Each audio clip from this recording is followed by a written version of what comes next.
Hello, welcome to my YouTube channel. So last video में हमने discuss किया था कि ऊप्स कॉन्सेप्ट क्या होता है एंड ऊप्स कॉन्सेप्ट को अचीव करने के लिए हमने डिस्कस किया था कि मतलब ऊप्स कॉन्सेप्ट जो है कैसे अचीव कर सकते हो। तो ऊप्स में सबसे पहला कॉन्सेप्ट आता है क्लास एंड ऑब्जेक्ट्स का, जो हमने देखा था।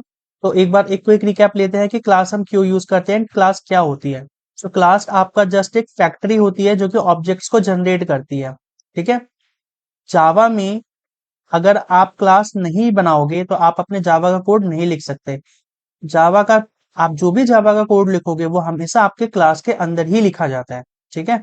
सो ऊप्स में सबसे पहला कॉन्सेप्ट आता है आपका क्लास का। सो आई होप क्लास से मैं क्लियर हूं। इसके बाद आपका होता है ऑब्जेक्ट। तो ऑब्जेक्ट हमने देखा था कि क्या होता है। ऑब्जेक्ट जो होता है आपका ब्लूप्रिंट ऑफ क्लास कह लो, या आप कह लो कि ऑब्जेक्ट इंस्टेंस है क्लास का। सिंपल वर्ड्स में ब्लूप्रिंट ऑफ क्लास या इंस्टेंस ऑफ क्लास। तो ठीक है, ब्लूप्रिंट और इंस्टेंस अगर क्लास का, तो आप ऑब्जेक्ट को बनाओगे कैसे। अगर आपको अपने जावा प्रोग्रामिंग के अंदर ऑब्जेक्ट बनाना है, उसके लिए आपको पहले तो न्यू कीवर्ड का यूज करना पड़ेगा। बिना न्यू कीवर्ड आप ऑब्जेक्ट नहीं बना सकते। वैसे तो ऑब्जेक्ट बनाने के और भी बहुत सारे तरीके हैं, जैसे फैक्ट्री मेथड होता है आपका, उससे भी आप ऑब्जेक्ट बनाते हो। यहाँ पे हमने न्यू कीवर्ड का यूज किया है, जो कि मेनली जावा प्रोग्रामर यूज करते हैं। न्यू कीवर्ड का ही यूज करके ऑब्जेक्ट्स बनाते हैं। आने वाली वीडियो में मैं आपको बताऊंगा फैक्ट्री मेथड वगैरह क्या होते हैं और क्या क्या तरीके हैं जिनसे आप अलग अलग टाइप्स ऑफ ऑब्जेक्ट बना सकते हो। बेसिक में एज अ बिगिनर हम न्यू कीवर्ड से ही स्टार्ट करते हैं। ठीक है। और यही मोस्टली लोग यूज भी करते हैं न्यू कीवर्ड ऑब्जेक्ट बनाने के लिए। नॉलेज वाइज आपको सारे बताऊंगा कि क्या क्या तरीके हैं। पूरा डीप में ये कोर्स जाएगा, सो आप पूरी वीडियो देखना। अब यहाँ पे हम देखते हैं कि ऑब्जेक्ट कैसे बनाते हैं। Back to the topic. Object बनाने के लिए आपको पहले अपने क्लास का नाम यूज करना पड़ेगा, जो कि मेरा ऐप वन है तो मैंने ऐप वन लिखा। फिर आप एक रेफरेंस वेरिएबल कहते हैं हम इसको, एपीपी जो मैंने लिखा है, यहाँ पे आपको कुछ भी नाम दे दो, इक्वल टू न्यू कीवर्ड, फिर ऐप वन जो कि आपके क्लास का नाम है, फिर पैरेंथेसिस और सेमीकोलन। तो जब मैंने ये सिंटेक्स लिखा तो जावा ने क्या किया, मेरा एक ऑब्जेक्ट बना दिया क्लास का। अच्छा, अब ये मेरा एक ऑब्जेक्ट हुआ क्लास का, तो यहाँ पे मेरा एपीपी क्या है। एपीपी को आप रेफरेंस वेरिएबल कहोगे। एपीपी आपका यहाँ पे रेफरेंस वेरिएबल होगा, जो ऐप है बेसिकली ये रेफरेंस वेरिएबल होगा। और ये क्या करेगा, आपके ऑब्जेक्ट का एड्रेस इसके अंदर होगा। ये कंटेन करेगा आपके ऑब्जेक्ट का एड्रेस। ऑब्जेक्ट मैंने बनाया है ये पूरा, app one app equal to new app one से। अब आप इसको यूज कैसे करोगे। अब आप इसको यूज अगर आपको करना है तो आपको इस रेफरेंस वेरिएबल का यूज करके आप इसको, इस ऑब्जेक्ट को आप यूज कर सकते हो। तो रेफरेंस वेरिएबल हमेशा मेरे ऑब्जेक्ट का एड्रेस कंटेन करेगा। तो ये तो हुआ कि ऑब्जेक्ट कैसे बनता है। रेफरेंस वेरिएबल हमने देखा कि रेफरेंस वेरिएबल जो होता है मेरा ऑब्जेक्ट का एड्रेस कंटेन करता है। ठीक है। अब देखते हैं कि जब आप ऑब्जेक्ट बनाते हो तो इंटरनल क्या होता है। हम सबको पता है हम सिस्टम पे रैम यूज करते हैं, हमारे सिस्टम में रैम होती है, रैम मेमोरी। ठीक। जब भी आप अपना जावा प्रोग्राम लिखते हो तो आपका जेवीएम क्या करता है, रैम से कुछ मेमोरी ले लेता है। ठीक है।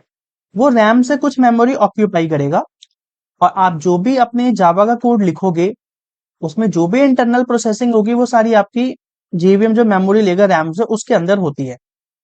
तो जेवीएम रैम पे एक अलग से मेमोरी स्पेस को एलोकेट करता है, जिसको आप हीप मेमोरी कहते हो। ठीक है। तो जब भी आप अपना ऑब्जेक्ट बनाइएगा तो वो ऑब्जेक्ट आपके जावा के हीप मेमोरी में स्टोर होगा हमेशा। रैम पे कुछ मेमोरी आपको जेवीएम जो है ऑक्यूपाई करता है, वहां पे एक हीप मेमोरी बनाएगा, और उस हीप के अंदर आपका ये ऑब्जेक्ट स्टोर करता है। ठीक है। अब वो हीप के अंदर स्टोर करेगा। अब हमें ये पता है कि रैम है, एक मेमोरी स्लॉट है सपोज। ठीक है। तो रैम के हर मेमोरी स्लॉट का डिफरेंट डिफरेंट एड्रेस होता है। अब अगर आपका ये ऑब्जेक्ट रैम में जो जेवीएम ने स्पेस ऑक्यूपाई किया है उसमें एक हीप मेमोरी बना के वहां पे इस ऑब्जेक्ट को प्लेस किया, तो उसका कुछ एड्रेस तो होगा। विदाउट एड्रेस आप कैसे उस ऑब्जेक्ट को एक्सेस कर पाओगे। ठीक है। इसे इस तरह से समझ सकते हो आप कि सपोज करो आप जिस भी एरिया में रहते हो, ठीक है, वो हो गया रैम।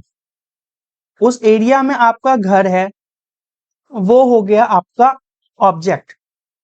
अब आप उस घर को, या कोई भी इंसान जो आपके घर पे आना होगा, वो बिना एड्रेस के तो आपके घर पहुंच नहीं पाएगा कि हाँ मेरे घर आ जाओ, एड्रेस क्या है, नहीं पहुंच पाएगा। सेम वही कॉन्सेप्ट आपका यहाँ पे भी लग रहा है। रैम है आपका, उसमें जेवीएम ने कुछ मेमोरी लिया, हीप मेमोरी बनाई, वहां पे आपको ऑब्जेक्ट प्लेस कर दिया जब आपने ऑब्जेक्ट बनाया। अब आपको अगर इस ऑब्जेक्ट को एक्सेस करना है, आपको उसका मेमोरी एड्रेस पता होना चाहिए। वो मेमोरी एड्रेस जो होगा आपका इस ऐप के अंदर होगा, जिसको हम रेफरेंस वेरिएबल भी कहते हैं। तो रेफरेंस वेरिएबल मेरा ऑब्जेक्ट का एड्रेस कंटेन करेगा, जो कि मेरा हीप के अंदर स्टोर्ड है ऑब्जेक्ट। ठीक है, आई होप यहां से क्लियर होगा मैं। अब आप बोल सकते हो कि अब मैं मेमोरी एड्रेस कैसे प्रिंट कराऊं? तो मेमोरी एड्रेस भी आप ऑब्जेक्ट का प्रिंट करा सकते हो, हम देखते हैं। एंड आपको पता लग जाएगा कि क्या मेमोरी एड्रेस है। तो बाय डिफॉल्ट जो आपका ऑब्जेक्ट का मेमोरी एड्रेस होता है, वो हेक्साडेसिमल फॉर्मेट में होता है।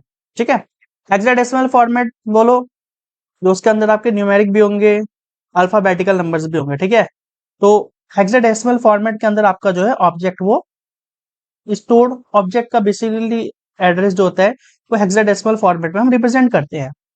तो अब यहाँ पे हम ऑब्जेक्ट का एड्रेस प्रिंट कराते हैं। हम देखते हैं कि इस ऐप का ऑब्जेक्ट एड्रेस क्या है। तो यहाँ पे हमने सिस आउट लिखा, कंट्रोल स्पेस एंटर करोगे तो आपका ये एक शॉर्टकट है, system dot out dot print ln आपका आ जाएगा।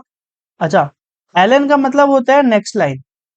ठीक है, मतलब जैसे आप प्रिंट करोगे तो वो एक कर्सर दे देगा नेक्स्ट लाइन में। तो अब हम यहाँ पे क्या करेंगे, अब हमें ऑब्जेक्ट का एड्रेस प्रिंट कराना है, तो हम जस्ट ऐप लिख देंगे। ठीक है, एंड हम अपने प्रोग्राम को रन कर देते हैं। ऊपर वाले को हम कमेंट कर देते हैं। जावा में अगर आपको सिंगल लाइन कमेंट करना है तो आप ऐसे डबल स्लैश दे दो, और अगर आपको एक से ज्यादा लाइन कमेंट करने हैं तो आप स्लैश लगाओ, स्टार लगाओ, देन फिर आपको जहां तक का कमेंट करना है वहां पे अगेन स्टार लगा के आप अपना स्लैश क्लोज कर दो। ठीक है, तो ये कहलाता है आपका सिंगल लाइन कमेंट, और ये पूरे ब्लॉक को मैंने बंद कर दिया, ये मल्टी लाइन कमेंट कहलाता है। ठीक है, तो अब हम प्रिंट करते हैं अपना एड्रेस। सो हम यहाँ पे गए, रन करते हैं अपने जावा एप्लीकेशन को। अब आप देखो यहाँ पे ये जो है आपका, ये आपका ऑब्जेक्ट एड्रेस प्रिंट हो गया। तो ऐप वन मेरे क्लास का नाम हो गया, एट द रेट आपका लगता है। फिर ये जो आप देख रहे हो हेक्साडेसिमल फॉर्मेट, ये आपका ऑब्जेक्ट का एड्रेस हो गया। ठीक है, तो अगर आप जावा में अपना ऑब्जेक्ट का एड्रेस प्रिंट कराते हो तो उसका फॉर्मेट कुछ इस तरह से होता है, class name, then at the rate, फिर उसके बाद हेक्साडेसिमल फॉर्मेट, जो कि आपका एड्रेस का, जो कि आपका मेमोरी एड्रेस होता है। ठीक है, तो ये तो हो गया एक चीज। अब मैंने आपको बताया कि जब भी आप अपना जावा का प्रोग्राम करते हो तो जेवीएम रैम से कुछ मेमोरी एलोकेट कर लेता है। तो मैं आपको दिखाता हूँ इसका प्रूफ कि कैसे जेवीएम मेमोरी जो है वो एलोकेट करता है, एंड क्या मैं इसको प्रूफ कर सकता हूँ कि मेमोरी लेता है या नहीं लेता। तो यस, हम इसको प्रूफ कर सकते हैं विद अवर कोडिंग। सो हम यहाँ पे लिखेंगे, अगर आपको देखना है कि जेवीएम ने आपकी कितनी मेमोरी एलोकेट की है रैम पे, तो उसके लिए आप लिखोगे रन टाइम, ये हमारे जावा का एक क्लास होता है, इक्वल टू, आप लिखोगे यहाँ पे run time dot gate run time. ठीक, अब उसके बाद आप यहाँ पे लिख लो सिस आउट के अंदर, system dot out dot print ln के अंदर रन डॉट मैक्स मेमोरी। तो ये जो मैक्स मेमोरी है, ये आपको टोटल मेमोरी दिखाएगा जो कि जेवीएम ने आपकी रैम पे ऑक्यूपाई की है। और ये मेमोरी जो होती है आपकी बाय डिफॉल्ट बाइट्स के अंदर रिप्रेजेंट होती है, मतलब इतनी बाइट ऑफ मेमोरी जो है जावा जेवीएम ने मेरे रैम पे ऑक्यूपाई कर रखी है। अब आप इसको चाहे तो अपने एमबी में कन्वर्ट कर लो। अब आप इसमें से ये भी देख सकते हो कि टोटल मेमोरी ये है, और इसमें से फ्री मेमोरी कितनी है। तो आप उसके लिए लिखोगे रन डॉट फ्री मेमोरी। ठीक है, तो अब आपको यहां से ये पता लग जाएगा कि टोटल मेमोरी इतनी है और मेरी टोटल फ्री मेमोरी कितनी है। तो देख लो आप, टोटल मेमोरी इतनी है आपकी, और अभी फ्री मेमोरी जो है वो इतने बाइट्स है। दोबारा बताता हूँ, ये मेमोरी जो है आपकी बाइट्स में रिप्रेजेंट होती है। ठीक है, ये इतने बाइट ऑफ मेमोरी आपका जीवीएम यूज करता है, एंड इतनी अभी आपकी फ्री है। तो ये तो हो गया मेमोरी का कॉन्सेप्ट। ठीक है, अब इसके बाद, क्या हम अपने क्लास में एक ही ऑब्जेक्ट बना सकते हैं? क्या हम क्लास का एक ही ऑब्जेक्ट बना सकते हैं? इसका आंसर है नहीं। आप अपने क्लास के में, आप अपने क्लास के अंदर जितने चाहो उतने ऑब्जेक्ट बना सकते हो।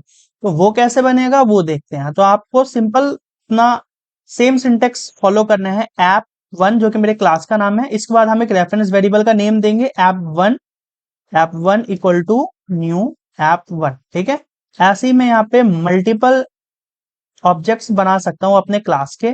जस्ट आपको ये देखना है कि आपका जो रेफरेंस वेरिएबल का नेम होगा वो हमेशा अलग होना चाहिए। ठीक है, अगर आप सेम नेम करेंगे तो आपको कंपाइलेशन एरर देगा, और कंपाइलेशन एरर में आपको क्या आ रहा है, डुप्लीकेट लोकल वेरिएबल, मतलब जो ये वेरिएबल का नाम है ये सेम है लाइन नंबर 10 पे 12 पे, तो ये आपको अलग करना पड़ेगा। ठीक है, तो आप रीनेम कर दो जस्ट। अब आप यहाँ पे देखना, आप जितने ऑब्जेक्ट बनाओगे वो सब आपके मेमोरी हीप मेमोरी में एलोकेट होंगे, और सबका मेमोरी एड्रेस जो होगा वो अलग अलग होगा। ठीक है, तो ऐप वन कर देते हैं आउट ऐप टू। आप देखो यहाँ पे सबके मेमोरी एड्रेस जो होंगे वो अलग अलग होंगे। तो ये देखो आप यहाँ पे क्लास का नेम @ एंड आप देख सकते हैं यहाँ पे इसका मेमोरी एड्रेस जो है वो कुछ 515F से स्टार्ट है, यहाँ पे इसका CAC से स्टार्ट है, एंड देन थर्ड वाला जो है इसका 5E2 से स्टार्ट है। ये सब हमारे हीप के अंदर एलोकेट हो गए हैं, इन्होंने वहां पे स्पेस ऑक्यूपाई किया और सबका मेमोरी एड्रेस अलग अलग है। और ये मेमोरी एड्रेस जो होता है ये आपका reference variable app one app two और ऐप जो है ये कंटेन करता है। ठीक है, सो आई होप मैं यहाँ पे क्लियर होऊंगा ऑब्जेक्ट से, क्लास से। अब अभी मैंने आपको ये तो बता दिया कि आप ऐसे ऑब्जेक्ट बना सकते हो, आप ऐसे क्लास बना सकते हो। तो क्लास का तो यूज मैंने आपको बताया, बट मैंने अभी तक आपको ऑब्जेक्ट का यूज नहीं बताया। सो ऑब्जेक्ट का यूज क्या है वो जानने से पहले हमें ये पढ़ना पड़ेगा कि वेरिएबल्स क्या होते हैं, जावा में कितने तरह के वेरिएबल्स होते हैं, कितने तरह की मेमोरी एलोकेशन होती है जावा के अंदर। उसके बाद ही आपको ये क्लियर होगा कि हम ऑब्जेक्ट्स क्यों यूज करते हैं जावा में, क्यों हम जावा प्रोग्रामिंग में ऑब्जेक्ट यूज करते हैं। क्या हम बिना ऑब्जेक्ट के जावा प्रोग्रामिंग नहीं कर सकते? कर सकते हैं, बट वो बेटर तरीका नहीं होगा। सो हम क्यों ऑब्जेक्ट यूज करते हैं, कितनी तरह की मेमोरी होती है, वेरिएबल्स क्या हैं, एंड कितने तरह की जावा के अंदर हमारे पास वेरिएबल्स होते हैं, ये सब मैं आपको नेक्स्ट वीडियो में बताऊंगा। सो इस वीडियो में इतना ही। Thank you.